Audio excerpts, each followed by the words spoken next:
want to thank all of you for attending today, and at this ungodly early hour, no less. You could have been anywhere in the world, but you are here with us, and we are aware of that, and we really appreciate that. I want to extend our deep thanks to all of our event and table sponsors, whose names have been scrolling through on the screens as you've been eating. I want to extend a particular thanks to Bigelow Tea Company, who donated all of the tea that you're drinking this morning. Constant Comment is my favorite one. That's the best one.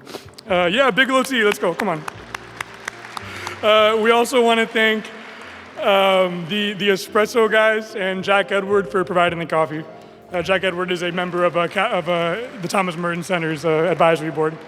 I want to recognize all of the elected officials and the representatives who are here in the room. If you could please stand, wherever you guys are, and we can acknowledge them. I also want to thank all of the current and former TMFC advisory board members, as well as the CCFC advisory board members, past and present, who are joining us here this morning. If you could all please stand and be recognized. We want to thank you for your service, your guidance, and your leadership to our organization. Thank you. So it is truly, truly a joy to be here this morning with all of you. For our new friends in the room, let me tell you a little bit about what the Thomas Merton Family Center is all about. TMFC is a wraparound, holistic social services center, the first in Catholic Charities of Fairfield County's new family center model. Many in our community know us for our food services, our soup kitchen that serves breakfast and lunch 5 days a week, and our food pantry that serves hundreds of families every single week. But at TMFC, the meals are just the beginning. Today, we are proud to say that in addition to our food services, we also offer immigration legal services, medical and behavioral health through our partnership with Southwest Community Health Clinics, and strong case management to help our clients navigate the complex situations they face on the path to greater stability in their lives. Through our partnerships with other organizations and institutions, we also provide regular enrichment opportunities for our guests. To put it simply, we meet people in our community in moments of crisis, we meet them right where they're at, and we walk with them for as long as they need. None of this work would be possible without the dedicated cast of over 600 incredible human beings who volunteer their time and the work of their hands at TMFC day in and day out. Whether they're serving meals in the dining hall, assisting guests in our food pantry, or helping to stock the toiletries and clothing items for our shower program, our volunteers are the lifeblood that keeps Merton going. Without the volunteers, there is no TMFC. It's that simple. With that in mind, I would like to now present our volunteer award, the Bill Hoey Award. The Hoey Award was instituted in 2023 following the passing of the Merton Center's good friend, Bill Hoey. Bill's son and his sister-in-law are here with us today, and I'd like to invite them up to the stage at this time to help me present this award.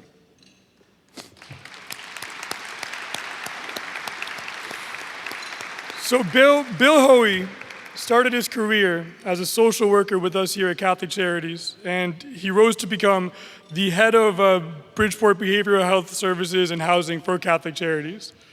He subsequently moved to Hartford Healthcare in St. Vincent's, where he served as Chief Mission and Integration Officer and had an enormous impact on this community that we all serve. Though I never got the chance to meet Bill personally, I have come to know him through the profound impact that he clearly had on all those who worked with him at Catholic Charities, at Hartford Healthcare, and in the greater Merton family. Bill wasn't just an administrator or a distant supporter of the Merton Center. No, he was a long-time volunteer at Merton, someone who wanted to be flesh to flesh with the people, a true example of what it means to be a full part of our community. It is in that spirit of hands-on service that the Hoey Award recognizes extraordinary effort from a volunteer in service of our mission and our community. Today, we are honoring a special group of volunteers from our kitchen, our Monday crew, which is our beloved volunteers from St. Mark Church, led by Deacon Paul Kermay, and Andrew Lazowski, who is a professor of mathematics here at Sacred Heart University. Deacon Paul and the St. Mark's team and Andrew single-handedly provide all our meals in the dining hall every Monday. They purchase the food, they bring it to the center, they cook it, and they serve it. It isn't glamorous work, it isn't flashy, but they do it with love, with grace, and with true generosity of spirit. I can tell you that the folks in our dining hall know Andrew, and they know Deacon Paul, and they know the St. Mark's group, and that familiarity, that trust makes all the difference. So without any further ado, I would like to invite these wonderful people up to the stage to receive the Bill Hoey Award.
And now I'd like to welcome up Mike Donahue, who is the Executive Director of Catholic Charities, Fairfield County.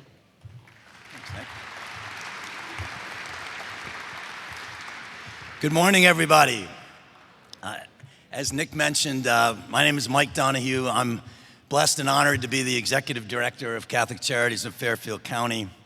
Many, many thanks to all of you for getting up early and joining us today to celebrate and support the work of the Thomas Merton Family Center. Bishop Caggiano was unable to attend today, but he asked me to send his regards and share his immense gratitude for your help and support. I'd also like to recognize and thank Dr. John Patillo and the Sacred Heart University team for hosting us in their beautiful arena. For those of you who don't know, the Thomas Merton Center was born out of a Sacred Heart campus ministry prayer group 52 years ago, when Sacred Heart students and some young alums decided they had to do something to feed the poor and the homeless in Bridgeport. That partnership is still extremely strong today, with many Sacred Heart students volunteering at the center. And I'd also like to give a shout out and thank you to the Fairfield Jesuits and Fairfield University students who are also very strong supporters of our mission. We're very blessed to have these two great universities as our neighbors and our partners. And now it's my pleasure to present this year's Mulcahy Award. The Mulcahy Award is named after Joe Mulcahy, a longtime leader of the Merton Center Advisory Board who passed away in 2013. Joe is a passionate, charismatic cheerleader for the Merton Center and spread awareness of our work everywhere he went. Joe's energy and enthusiasm was boundless, helping him to recruit many board members, community leaders, and volunteers to support the Thomas Merton Center. Joe's wife, Ann, was unable to attend, but I'm pleased that their son, Kevin, where is Kevin? Come on up here, Kevin, is here with us to present this year's Mulcahy Award. Thanks, Kevin. And we are pleased to present the 2026 Mulcahy Award to Bill Tommins. Bill, come on up here.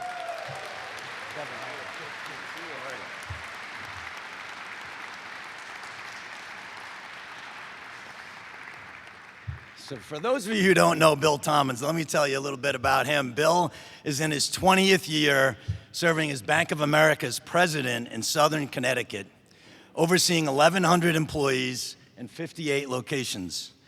During his tenure, he set the standard for what true corporate citizenship looks like. Under his leadership, just in the past 5 years, Bank of America has donated more than $9.3 million to local nonprofit agencies and educational institutions, and has become a driving force in giving back to this community where we all live and work. If I try to explain all the community support that Bank of America has provided under Bill's leadership, we wouldn't have any time for today's celebrity speaker. Suffice it to say that Bill and his team's commitment to supporting local nonprofits has had a profound and lasting impact on our region. We are especially grateful for the extraordinary amount of time, talent, and treasure Bill has invested in Catholic Charities and the Thomas Merton Center. For 10 years, he was an active and deeply engaged board member of Catholic Charities of Fairfield County, where he led our development committee, chaired our annual golf outing, and his passion for our mission and his unwavering commitment to helping our neighbors in need has always been unmistakable. When his term on the Catholic Charities Board concluded, Bill continued his service as a member of the Thomas Merton Center Advisory Board, where he has become a trusted advisor to Nick and the entire Merton team. The clients of the Merton Center hold a special place in Bill's heart, and that commitment is shared by his family. Bill, Paula, and their children have been hands-on volunteers who embody the spirit of compassion and service. But what I've always admired most about Bill is his humility, his optimism, and his relentless drive to make life better for those who need it most. It's a great privilege to honor you today, Bill. It gives me great pleasure to present Bill Tommins with the 2026 Thomas Merton Family Center Mulcahy Award. Bill.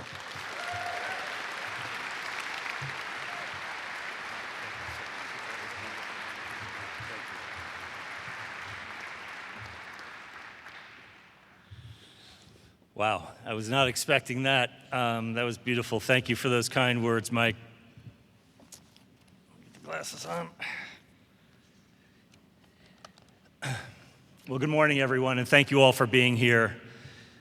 I'm truly humbled to receive this award, especially because of what it represents. I had the privilege of witnessing Kevin's father, Joe Mulcahy's deep dedication to the Merton Center over many years.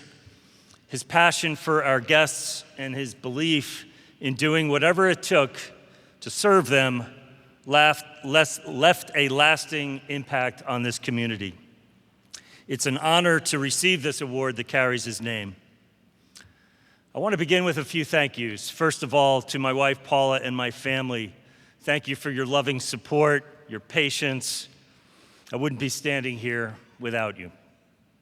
To Mike, thank you for your remarkable leadership of Catholic Charities and the way you invest in both the mission and the people who carry it out every day. To the Advisory Council of the Merton Center, thank you for your commitment and partnership. Dave Blodgett, thank you for your leadership and friendship. Mark Kelly, thank you for reconnecting me to this work and for you and your family's extraordinary generosity over decades. I'm also grateful to my team at Bank of America and Merrill for their support and for always showing up. I'm proud to work for a company that prioritizes addressing food insecurity as one of our top philanthropic priorities. And finally, to Nick Martinez and the team at the Thomas Merton Family Center, your compassion, professionalism, and humanity inspire me continually. As I thought about what to say today, aside from keeping it very brief, I was reminded of a sermon Father John Savard delivered at the Easter Sunday Mass at Fairfield University. Some of you were there that day. Father Savard spoke about one of the classes he teaches where he asks students to write a personal purpose statement. One simple question: what is your purpose? That sermon stuck with me, and I've been thinking a lot about what's my purpose. I've been blessed in life with loving family, meaningful work, great friendships, and strong faith. And I've also seen firsthand the extraordinary work that happens every day at the Merton Center, providing our guests with hot meals, providing weekly groceries for a family, the elderly, or those without a job, offering a place to take a daily shower, or have a medical checkup, or visit with a mental health professional. But most importantly, a place of dignity and human connection. Seeing their work helped clarify my purpose, to help the Merton team do more of this through my time, whatever talents I have, and my resources. In closing, thank you all for being here and for supporting the Thomas Merton Family Center. The needs are real and growing, but because of this community, compassion is growing too. Thank you.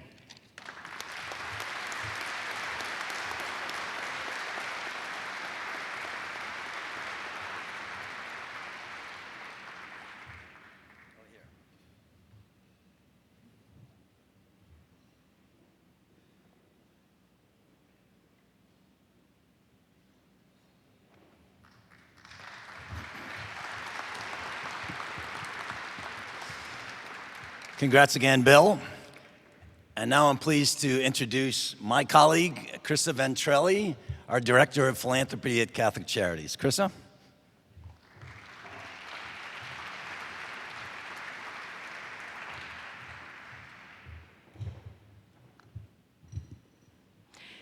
As we gather today from all parts of the community, some of you have been longtime supporters.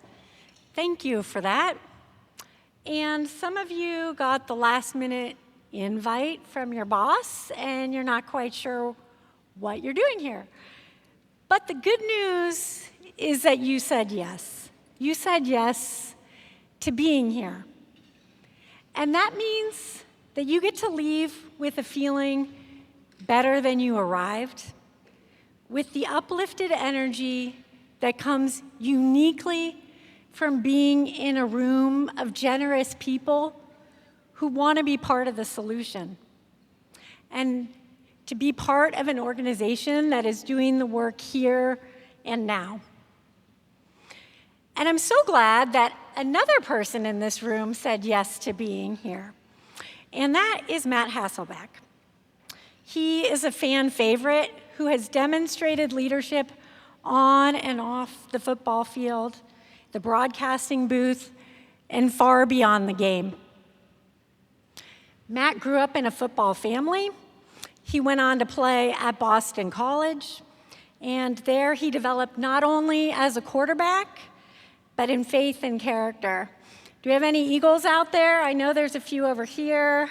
Where else? All right, I like it. Matt spent an impressive 18 seasons in the NFL, most notably with the Seattle Seahawks, where he led them on their first ever Super Bowl run. He also earned multiple Pro Bowl selections along the way. Since retiring, Matt has transitioned seamlessly into broadcasting, but equally important is who he is off the field, which you'll have a chance to hear about. He's a father of 3 D1 athletes, a husband, a coach. He's also known for his leadership and his smarts. A coach once said, if you ask Matt what time it is, he'll tell you how the watch is made. But through it all, he's been known not just for how he played the game, for how he lived his life. So this is our opportunity to hear more about that. Welcome, Matt.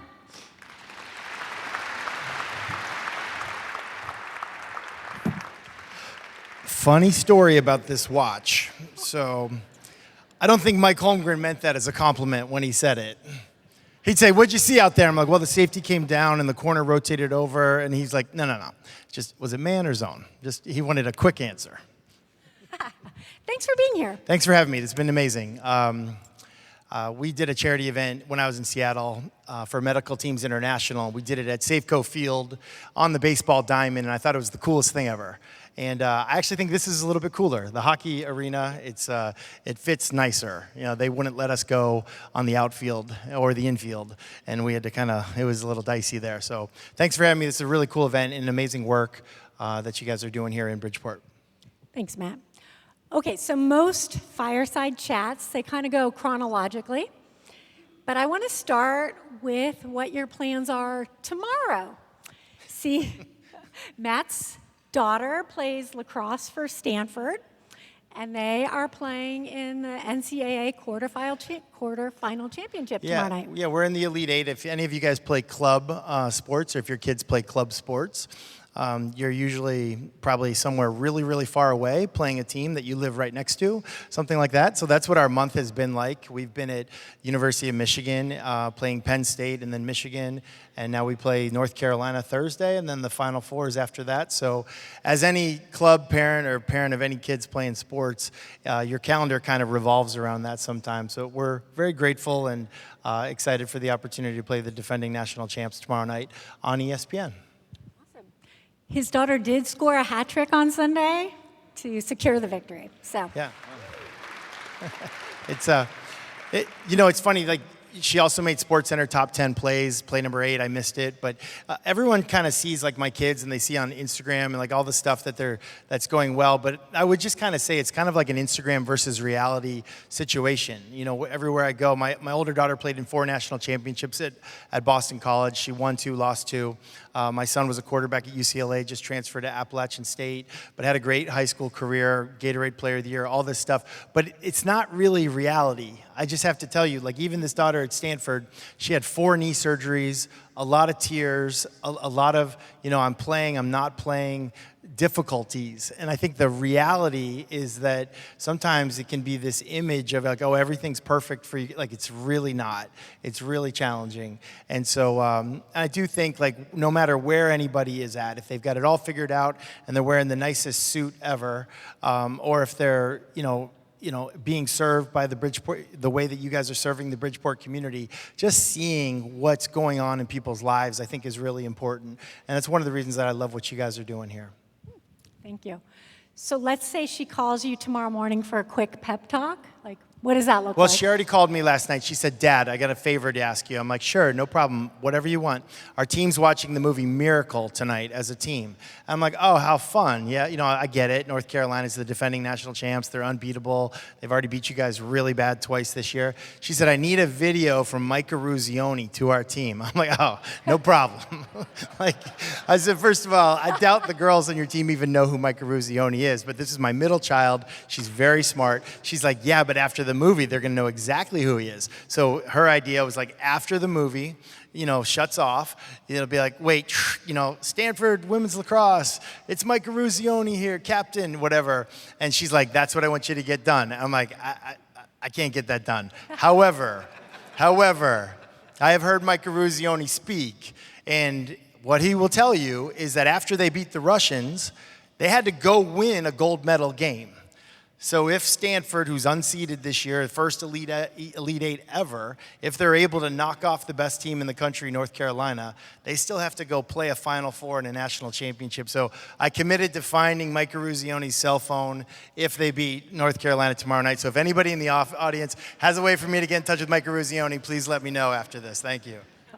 I feel like we all watched that movie this winter again, right? Yeah. The first time I saw the movie Miracle, I was on an airplane, and I was actually crying, and the flight attendant came up to me, and I don't cry, I don't get emotional, but this brought me to tears, and the flight attendant came up to me, and she was like, sir, are you okay? And I said, we just beat the Russians. I was like, it's emotional. It's awesome.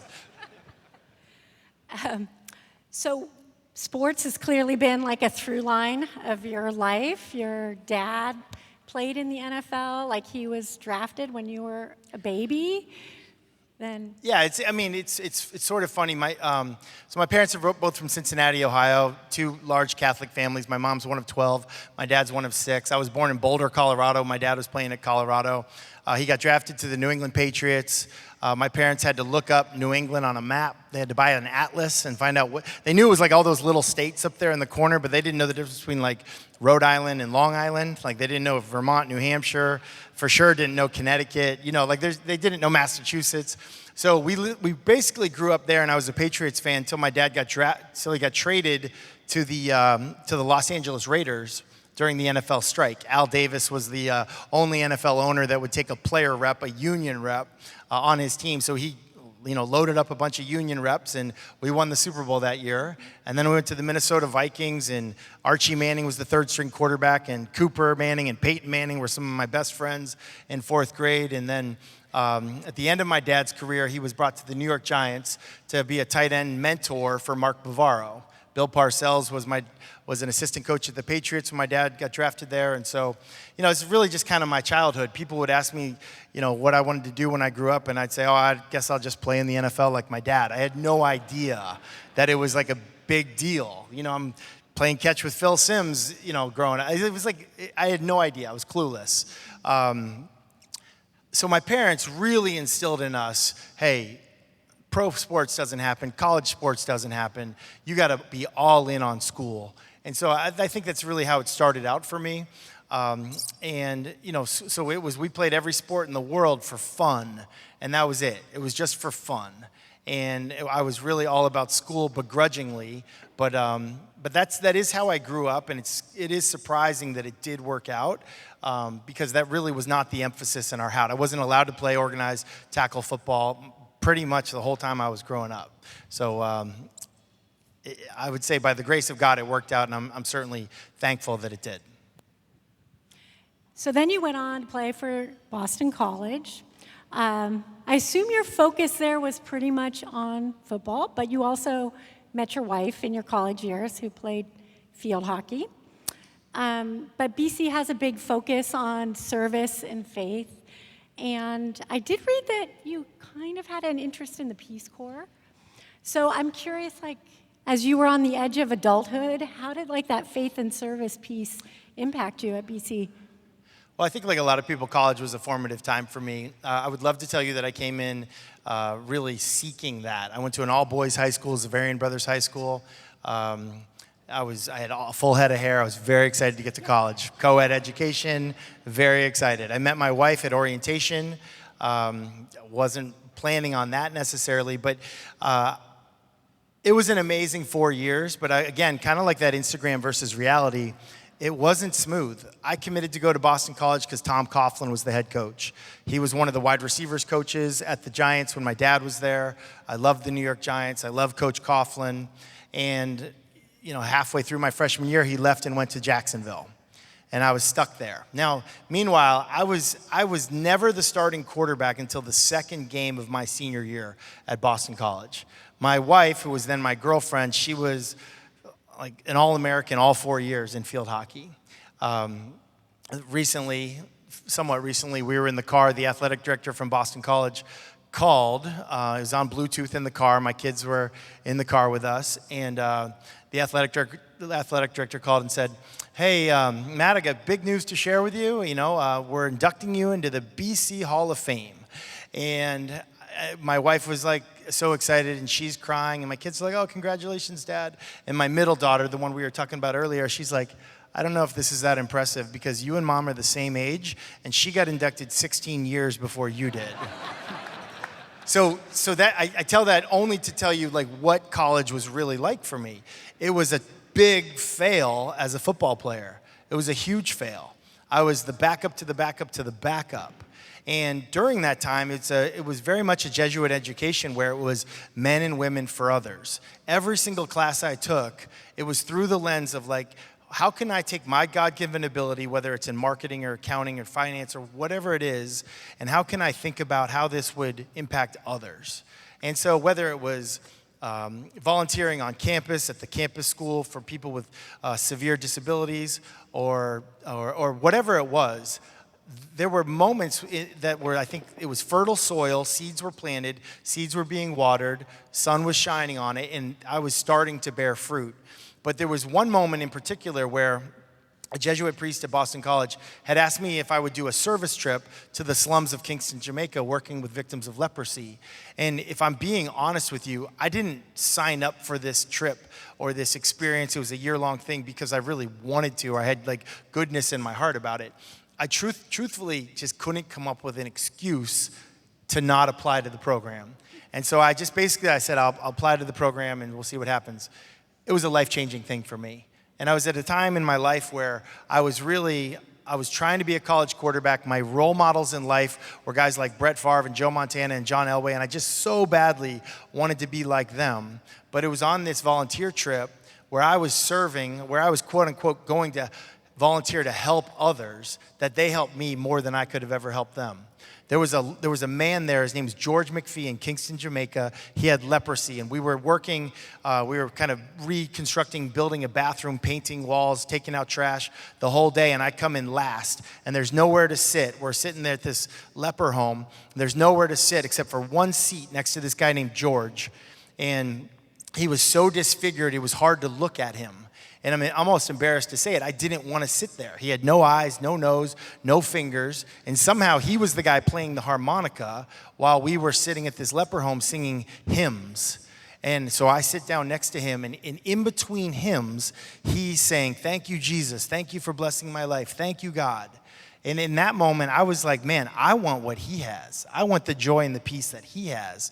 I no longer wanted to be like John Elway and Joe Montana. I wanted to be like George McPhee. I wanted more of that. And I wish I could tell you it was like a real smooth ride after that. I contracted hepatitis A on that. I missed all of spring ball. It was a long, rocky road. But truly and honestly, I feel like I know that it was sort of God's plan, because this was nothing that I did on my own. It was just an incredible set of circumstances that set me on a path to fulfill all that he had for me and that I could give to others. And it's just been such an amazing blessing for me and my family to kind of have that lens, just like the men and women for others. No matter what you're doing, think about how it can impact other people rather than thinking about yourself. There are a lot of Jesuits in the room right now who are going to be so pumped by your references, men and women for others. Thank you. I do want to go back to football just a little bit, because I know some people do want to hear a little bit more about that. You mentioned I think one reason why people have a lot of respect for you and why you are a fan favorite is what you just alluded to. Like, you had to earn your place early on in your career in the team. So you mentioned that at BC. Then when you were drafted by the Packers, you were behind Brett Favre. Like, so for people in the room who are like behind Brett Favre, what did you do to stay motivated? I just think my whole experience, kind of in the Bible, it's sort of funny. Like, God uses the least likely person to do anything that he wants to accomplish. And that was something that I learned, and I really thought, like, literally in every situation I was in the NFL, I felt like I was the least likely person. And so, like, I didn't have a great college career. I threw more interceptions than touchdowns in college. I just saw recently someone sent me a football card autograph, and on the back of it, I decided to read it. I had negative 288 yards rushing in college. Like, it was a terrible, never started a bowl game. I was not invited to the NFL Combine. My agent at the time said, "Don't worry, have a pro day. We'll invite all the teams to come to Boston College. You can work out for them there." So I did that. Well, it was snowing that day. I like to say that's why it was snowing that day. Only one coach in the whole NFL showed up, only one team. It was the quarterback coach for the Green Bay Packers, this guy named Andy Reid. And he comes to work me out, and he's like, "All right, you want to go out?" BC didn't have an indoor facility at the time. He's like, "You want to go outside and throw?" And I was like, "Yeah, coach, let's go." And he's like, "I'm not going out in that snow, but I coach in Green Bay, and I needed to know that you would have been willing to throw in the snow." So I didn't even work out for the guy. And so we just got on, like, the grease board, and he's like, "Drop your favorite play," and I drop a play, and he's like, "Well, I see someone did their homework." He's like, "That's the bread and butter play of the Green Bay Packers, taking us to 2 consecutive Super Bowls." I had not watched one Packer game. I just drew up a play. I had no idea. And, so it was just, so then they draft me, and it was like a miracle. I just wasn't expecting it. I remember getting the phone call on draft day, and I thought, the Packers are idiots. Like, Mike Holmgren and Andy Reid, they do not know how to evaluate a quarterback. They did not have to draft me. I am not very good. This is like the wasted draft pick.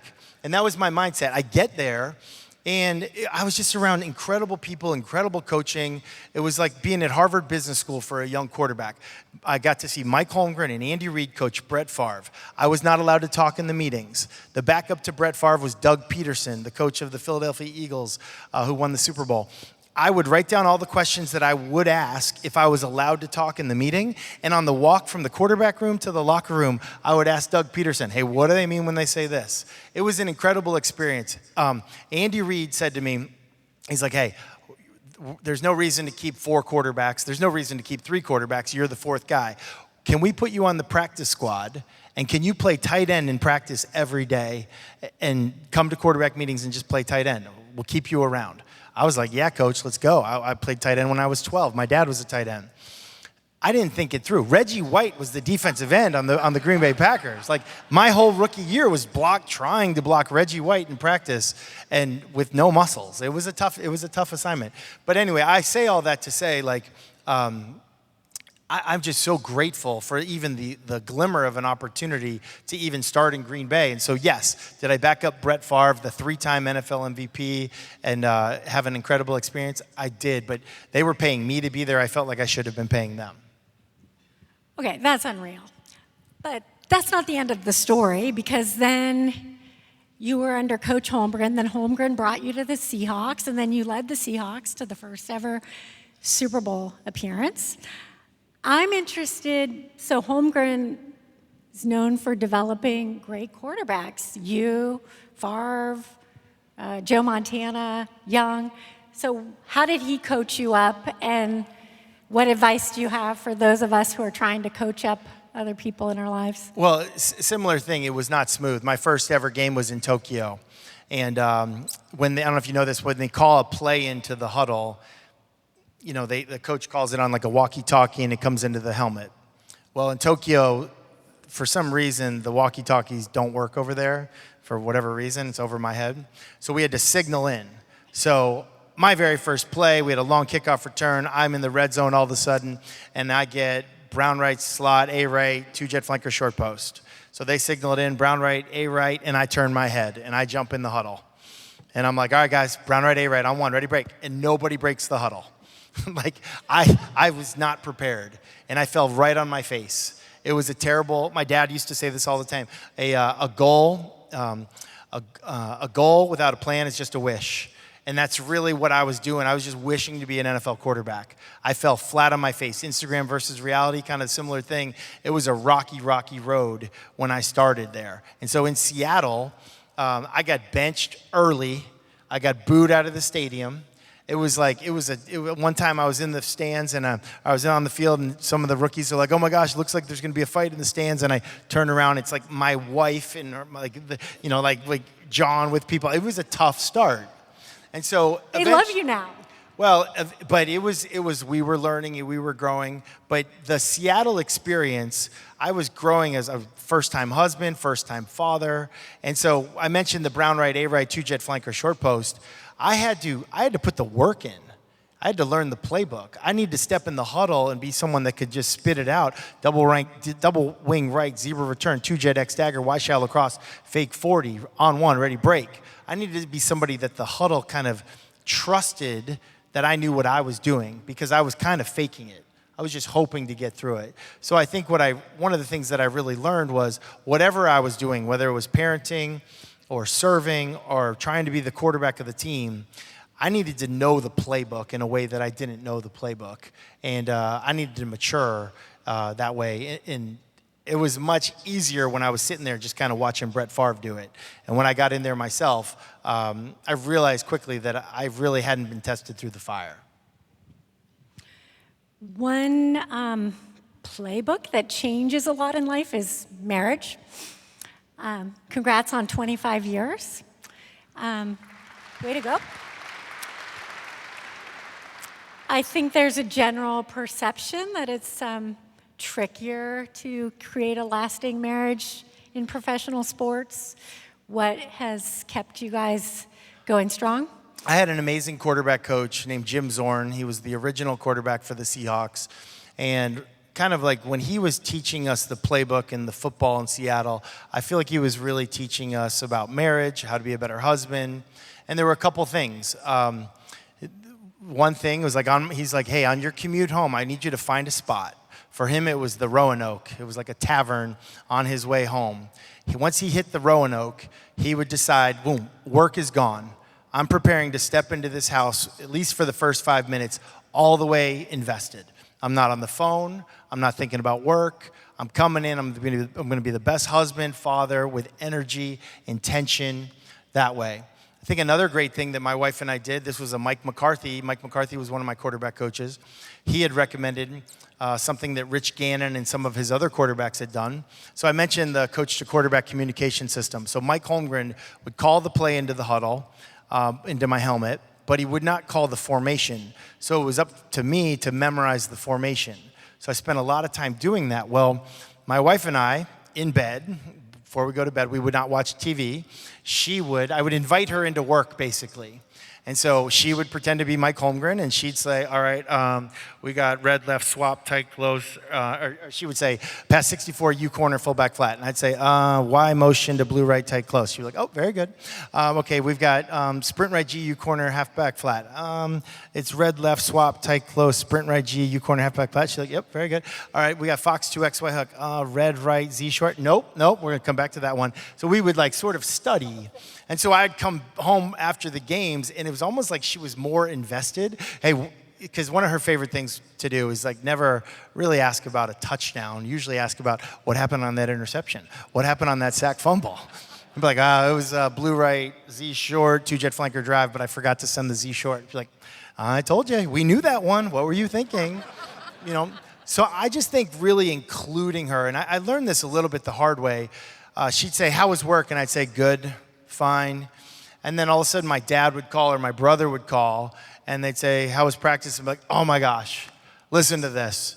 Sean Alexander, he holds the ball on his right arm when he runs to the left, and I knew it was going to be a fumble, and it was a fumble, or something like that. And then she'd be like, well, why do you have to have that? I just asked you the same question. And so I think it was just being intentional about including her in all the things that I thought she didn't care about, but she certainly did. I love the idea of picking a marker on the freeway to switch gears. Let's switch gears to the Thomas Merton Family Center. That's why we're here.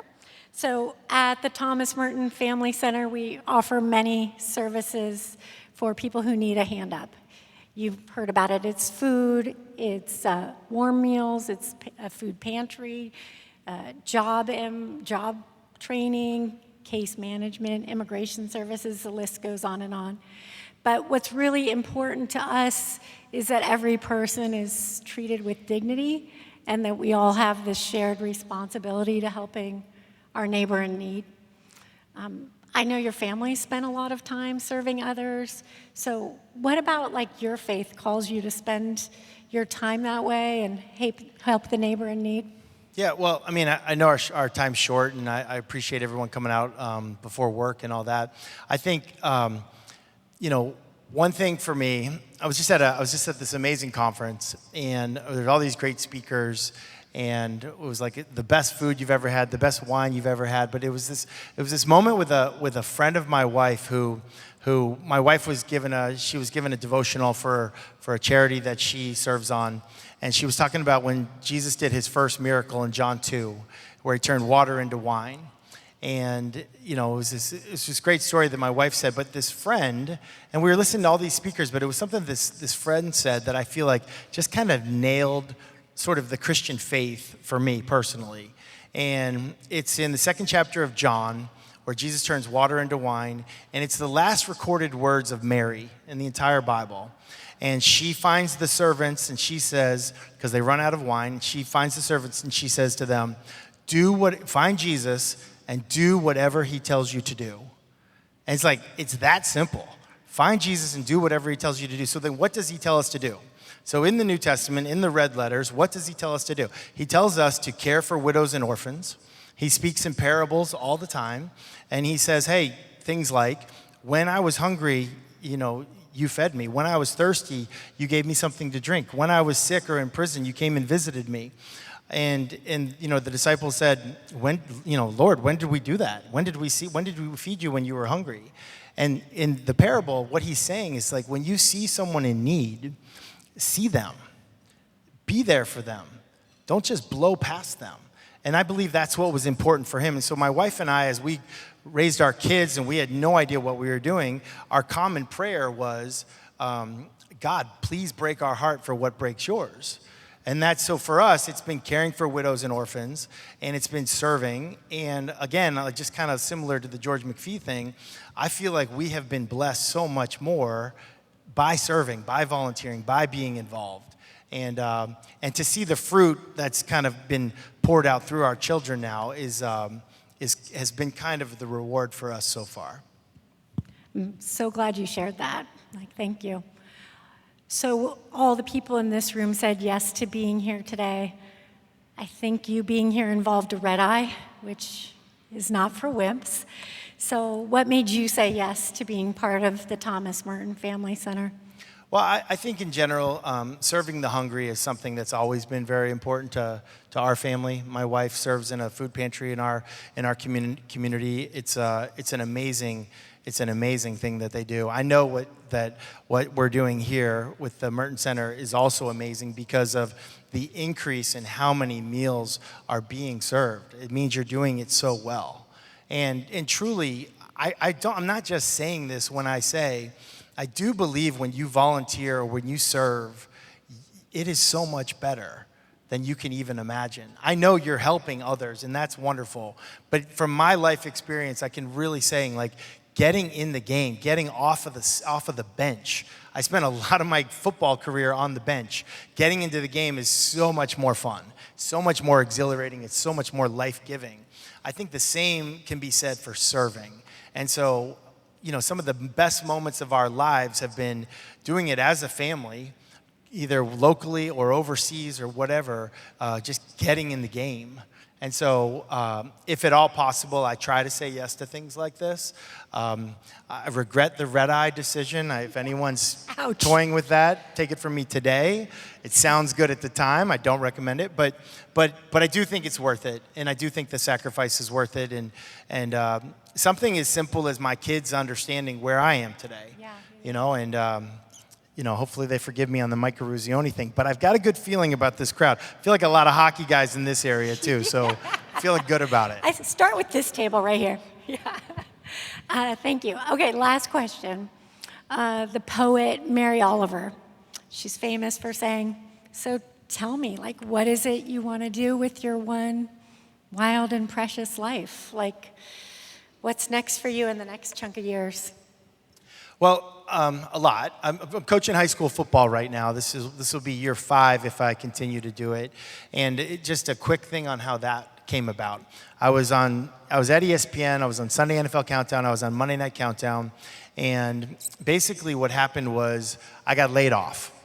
And to me, at the time, it was kind of devastating. But what it ended up being was an answer to a prayer I didn't know I needed to pray. I basically would never have had the courage to kind of quit a dream job to invest more time with family. And essentially I got laid off. I ended up going back to my high school, coaching my son with my dad. The head coach was there when I was in high school. It was the most exciting. I never won a state championship as a high school player. We won it with my son as a coach. It was so much fun. We've moved to Nashville. I'm coaching with my brother, my dad, coaching my nephew who's going to go play at the University of Wyoming next year. And my dad passed away a year ago, and suddenly. And now looking back, these were the best 4 years that I could have ever imagined. And I never would have had the courage to do it on my own. So I don't know for sure what's next, but I just know that sort of being all in, kind of one of my favorite Bible verses is Colossians 3:23. Whatever you do it with all your might, with all your heart, as if you're working for the Lord and not for men. And so, I think that was something that helped me so much in my football career. I wasn't necessarily trying to please my coach or please the fans or sports writers or Twitter or any of that. I was just trying to make the most of my God-given ability and do the best that I could. And Mike Holmgren had this great saying. I would write it at the top of my notebook before every game plan. He would say it. He'd say, just do everything right and the score will take care of itself. And as a quarterback, that helped me quite a bit. And I try to do that, the same way as I live my life. Love it. All right. Join me in thanking Matt for being here today. Thank you, guys.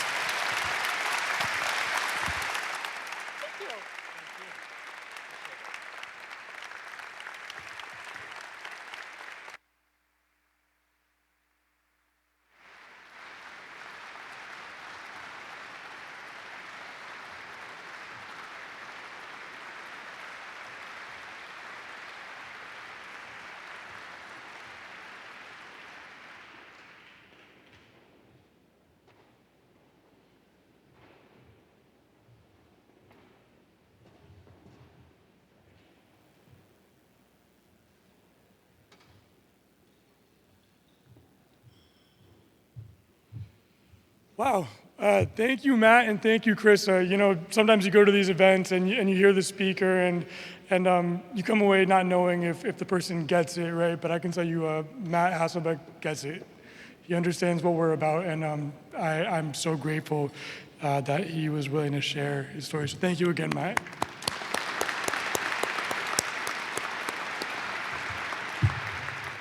Those of you who joined us last year, no doubt remember our client speaker from last year, Robert Walsh, who shared his powerful story of tragedy, perseverance, sacrifice, and love, the story that brought him and his brother to the Merton Center in 2024.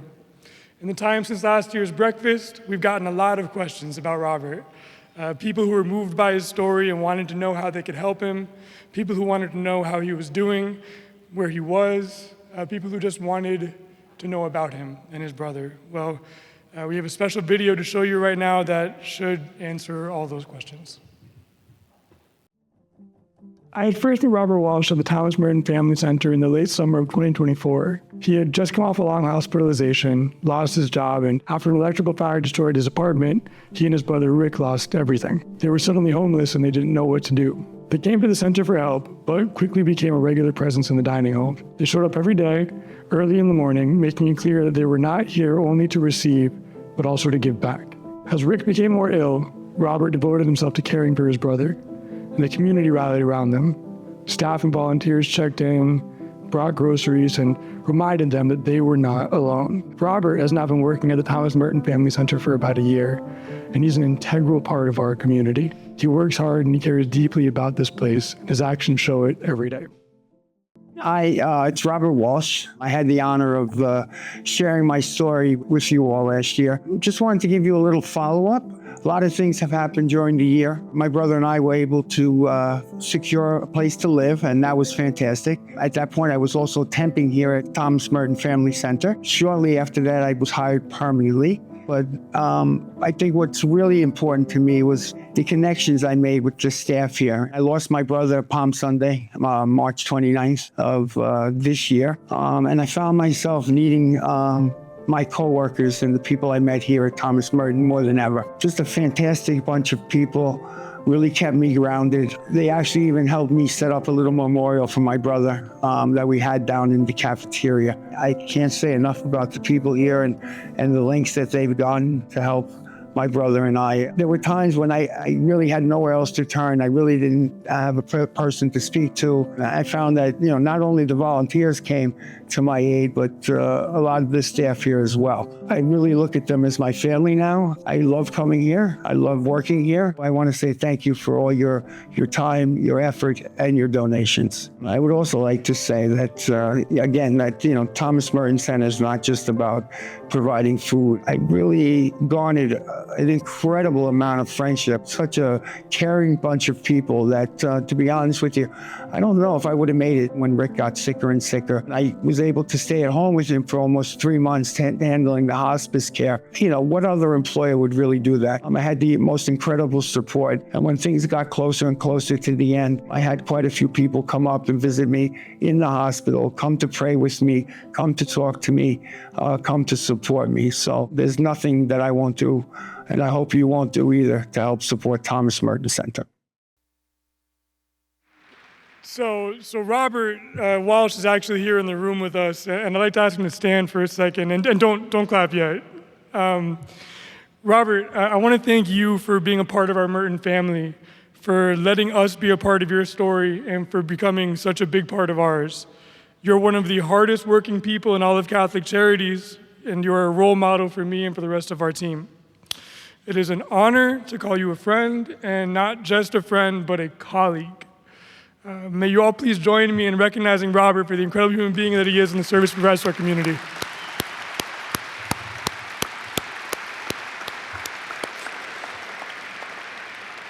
And now, it is truly an honor for me to introduce our next speaker, Aurora Estava.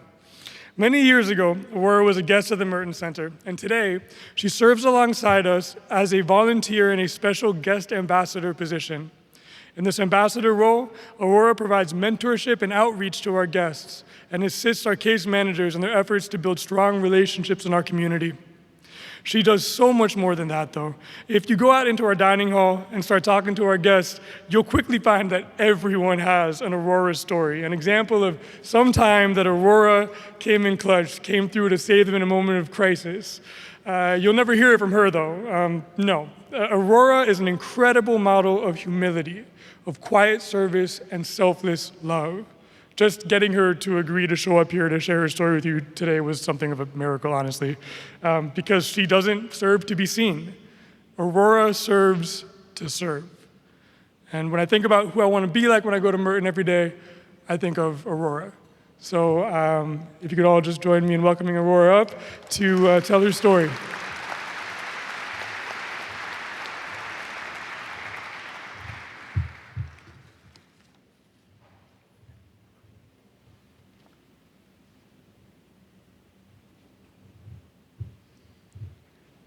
Okay. Good morning. I thought I'd never be in front of a room, or an arena for that matter, filled with hundreds of people to share my Merton story. This is certainly an honor, and I'm very grateful to be here amongst all of you today. My journey began back in 1986 when I came here to Bridgeport from the Bronx. I recognized that I needed to leave behind a life of negativity, patterns, and substance abuse, and be closer to my family. It wasn't until 1992 when I came through the doors of the Merton Center and I finally found what I had been looking for many years. It's a community that I could be a part of without the threat of drugs, alcohol, and that made all the difference. I continued to come to the Merton Center over the years, and during the times of my struggles, it was those connections that allowed me to recognize my potential, and they all supported me. To tap into my strength and to strive for something greater. Put simply, I would have never been here without the people from the Merton Center. And because of that, I feel strongly about giving back to the Merton community. Today, I'm trying my best to play forward the kindness and love that was given to me over 30 years ago. I try to help those people who come to the Merton that they are worth more than they realize. I am out in the community. I know the people who come to the Merton house because they are my neighbors. I know them at their best moments and at their worst. I tell them hard truths whether they want to hear it or not. My approach is not soft or flowery. It's more like a big sister approach, tough love. I do that because I love them, because we love each other, because they are my family. I'm going to tell you a quick story to give you an idea of what it's like to be a part of the Merton household. I had seen a gentleman who had been coming back and forth to the Merton Center. His boots was duct taped in the front and falling apart in the back. That night when I was out at Walmart, I found him a pair of boots and I bought it for him. The next day when I handed him the boots, there was a look of deep appreciation and gratefulness that he gave me, showed me. And that makes the Merton so special. Merton makes you feel like you're a part of a family. There's always a seat at the table, an offer of a warm meal, a cup of coffee, a person to talk to. Poverty pushes everybody, and it pushes some people to a dark and lonely corners of society. However, Merton also brings you back into the light of warmth. They offer love, and at the end of the day, there is no greater gift than love. Merton never stopped believing in me, and I never stopped believing in people. And I hope you never stop believing in the mission of the Thomas Merton Center. Please come visit the Merton Center. Once you walk through the doors, you will feel the love and the compassion. You will experience your own Merton moment. And I thank you all. Thank you.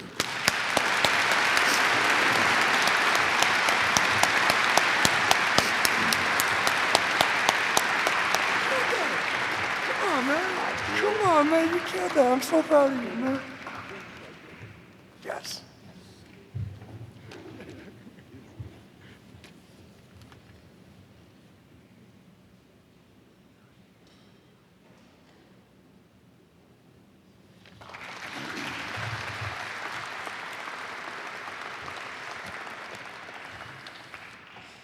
Wow, thank you, Aurora, for sharing your very personal story. You know how hard it is to get up in front of 450 people that you've never met. So let's, again, thank Aurora for telling her story.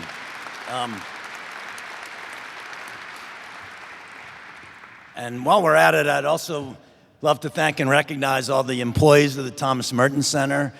Many of them are back getting breakfast ready back at the center, but can any of the Merton employees in the crowd please stand up? There's a few of them here. There they are.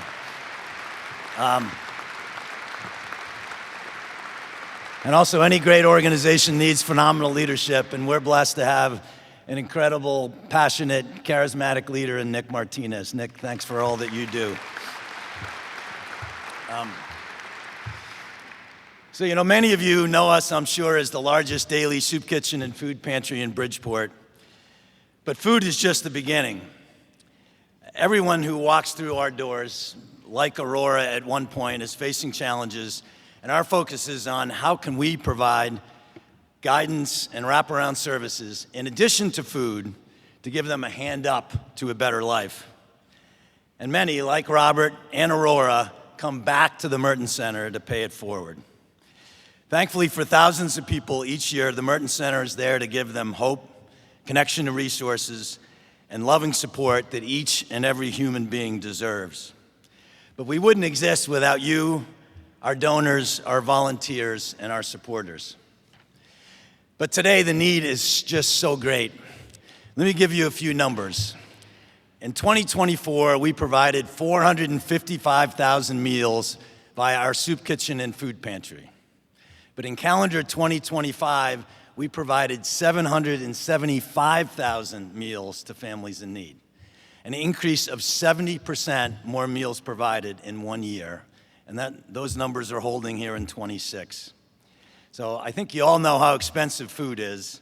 So let me repeat that. We had a 70% increase in meals provided in the past year. Thankfully, due to strong expense management by Nick and our team, our costs, thankfully, are not up 70%, but our expenses are up and our resources are being strained. And so we need your help today. Well, many of us have benefited from a strong stock market that's at all-time highs and strong real estate market, increasing the value of our homes. Those things don't help out our clients who are on the low end of the income spectrum. Our clients, many of whom are service workers earning minimum wage, are often working 2 jobs and struggling due to the rising cost of rent, food, childcare, and basic needs. In Bridgeport, 1 out of 5 children are food insecure. In 2025, unsheltered homelessness in Connecticut increased by 45%. So for us, it's not enough just to give them food. Our focus is on working with these families to address the root cause of their problems. You know, Merton Center does not receive any government funding, but the demand for our work has never been greater. And here's another key data point. In December 2023, in the food pantry in our old facility, many of you remember our old facility, we typically served around a maximum of 600 individuals a month. Now in our new facility, less than 3 years later, we now regularly serve more than 2,000 individuals a month. That's a 300% increase in our clients in 3 years. So again, we really need your help. Now I know this isn't everybody's favorite part, nor mine either, but we're going to do a call to generosity to support this work. This is our only major fundraiser of the year, and I ask you to please give generously to help as so many people in our community, like Aurora and Robert, need your help. If everyone in this room could consider giving something significant, according to their means, we can have a huge impact on improving the lives of our neighbors in need. So if you don't like raising your hand during this call to generosity, you can drop off a check or pay by credit card on the way out. But I do have some amazing news as we start this call to generosity. We are extremely blessed that during this call to generosity, every single gift you make will be doubled due to the extraordinary generosity of Penny and Mark Kelly, who have agreed to match every single gift that comes in. So Mark has been a dedicated Merton Center board member for, I think, 30 years, and is really such a driving force behind this event. Thank you, Penny and Mark, for your generosity, because it's going to make a big difference and have a huge impact on the Bridgeport community. So let's start with the call to generosity. I will suggest, anybody own NVIDIA stock over the last year, or any Mag 7 stocks? Think about how much they're up and how much you have to pay in taxes. Well, if you give that stock, part of that stock to us, you won't have capital gains tax and you'll get a nice tax deduction. So just want people to think of that as we're going through this call to generosity. The other way to think of it is a tax-deductible investment in our community. So let's get this started. Again, we have a match that'll double every gift. So if you're thinking about giving $5,000, it becomes $10,000, $2,500 becomes $5,000, and so forth. I also am really happy to announce that an anonymous donor here in the crowd has agreed to start off the call to generosity with a $50,000 gift to start off the call to generosity. So thank you to that anonymous donor. I'd also like to mention I got a call yesterday from Frank and Marissa Martiri. If you look up, this arena is named after the Martiri family, and they agreed to kick off the call to generosity with a $25,000 gift. So we're already off to a good start. And I think Matt said it well, and how great was Matt Hasselbeck? Matt, you were awesome. As Matt mentioned, and Jesus said, "Whatsoever you do to the least of my brothers, that you do unto me." So we're going to move this along quickly. I know everybody has work to do. We're going to get you out of here quickly. But we're going to start the call to generosity at $20,000. I know I have 132. Thank you, 132, $20,000 gift. That's fantastic. Thank you. All right, we're going to quickly move to $10,000. Again, $10,000, I think we're going to let's go to the $10,000 screen, because that's where we're going. At $10,000 allows us to provide breakfast and lunch during the dining hall for a month. Who can help us at $10,000? 267. Thank you. 252. 191. 11. 280. Anybody over here? $10,000, thank you, our $10,000 donor. 177, thank you, 177, much appreciated. Again, tax-deductible investment in the community. This will go a long way. All right, let's go to $5,000. Who can step up and help us with a $5,000 donation? It'll go a long way. It helps stock the shelves of the food pantry with groceries for 1 month. All right, starting over here, we've got 172. We have 316. We have 306. That's 256 in the back. 256. Thank you. Am I missing one? 345. Thank you. Everybody. Thank you, $5,000 donors. Anyone else? Thank you. Thank you. Thank you. Much appreciated. All right. What's the next level? 2,500 provides immigration legal services at the Thomas Merton Center. $2,500. Let's start over here. 376. You got to turn that around, sir, because you're showing the wrong side. Thank you. 1, 2, 3, much appreciated. That's a good technique, though, to show the wrong side of the paddle. I like that. It gets your hand up and it doesn't get the number mentioned, but thank you. All right, we're at 2,500. 3, 4, 3, 62, 361, 179. Coming over here, 350, 261. 2,500. Can I hear 2,500? 190, thank you in the back. 149 in the back. 213, thank you. Am I missing any over this way? 2,500, number 53, thank you very much, 53. 201, thank you, 201. Anyone else? Number 141, thank you very much, 141. $2,500 donors, thank you, thank you, thank you, much appreciated, thank you very much. Okay, $1,000. And again, just to mention, I hope we're gonna have a lot of $1,000. And what do you spend $1,000? You go out with a big family, you spend $1,000. You can spend $1,000 at the grocery store. Think of the number of people that you're gonna help. The other thing I wanna mention is we provide meals in the Thomas Merton Center for an all-in cost of about $2 a meal. Okay, where else can you provide meals at $2 a meal? That's because of all of our volunteers and all the people that help us, but $2 a meal, you're getting great bang for your buck and great impact. $1,000, let's start $1,000 donors over here. 337, 128, 296, 204, 175, 155, 117, 66, 120, 131, 156, 391, that's a table number, 293, 302, where am I missing? Oh, okay, 57 in the back, thank you.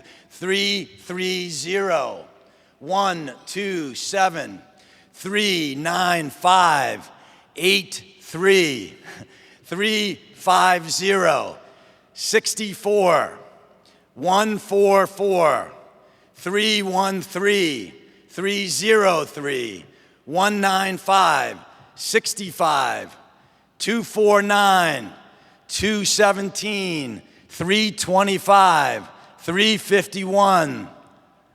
Where am I? Okay, 246, hold them high, thank you. 273, 36, 80. I feel like, Matt, I feel like I'm calling out football numbers. Hut, okay. 15, 126, 203, 356, 279, 314. Did I miss anybody? There's table numbers up high. Thank you, thank you, thank you. Oh, number 120. Let's not forget that one. 2,000 was that. 120 twice. Write down 120 twice for a 2,000 donation. Thank you, thank you. Okay, next level is $500. Covers the cost of meat and dairy products for 5 days. That's harder for us to get.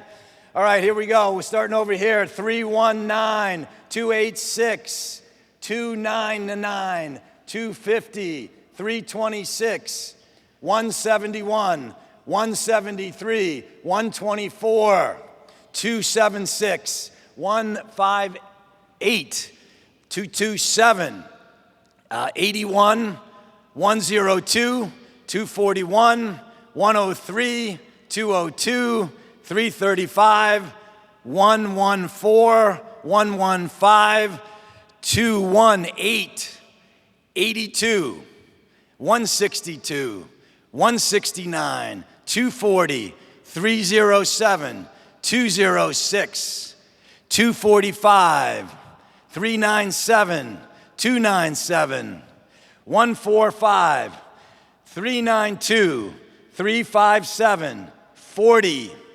136, 283, 258, 239, 378, 163. Did I miss anybody? Did I miss anybody? Awesome. Thank you, everybody. Thank you, thank you, thank you. Do we have one more level? Okay, this is the final level for today, and then obviously anybody can make any gift they please up at the desk. But let's do 250. Anybody that can help us with 250, 119, 383, 143, 116, 135, 56, 269, 38. I missed somebody. 121, 338, 118, 107, 21, 393, 236, 67, 138, 92. I think that is everybody. Unbelievable. Thank you, thank you, thank you.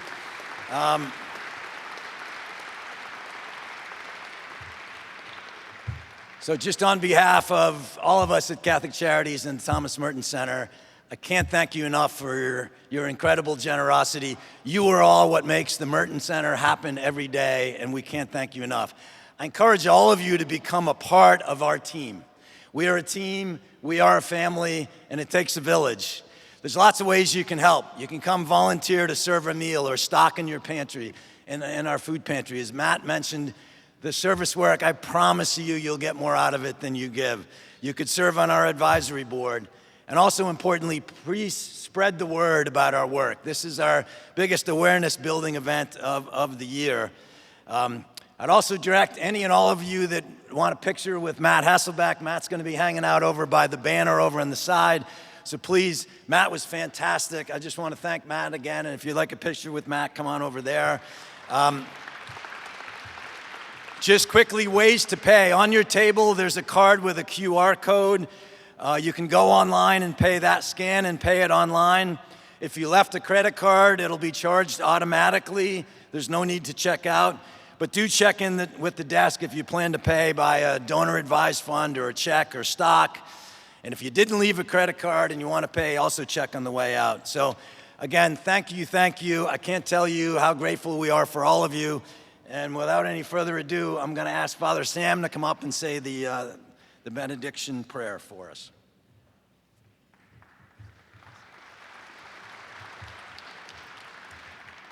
Thank you all for being out here today to support and foster the work that's done by Thomas Merton Center. But let's also thank Mike Donahue for his hard work leading Catholic Charities in the Diocese of Bridgeport. Every day, St. Teresa of Calcutta's Sisters, the Missionaries of Charity, pray this prayer by St. Paul VI after Mass. So let's make this prayer, endorsed by two great saints, our own. In the name of the Father, and of the Son, and of the Holy Spirit, amen.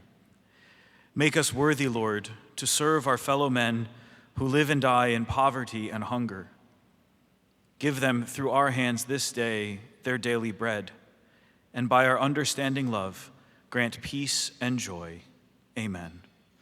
The Lord be with you. May Almighty God bless you, the Father, and the Son, and the Holy Spirit. Amen. Thank you, everybody.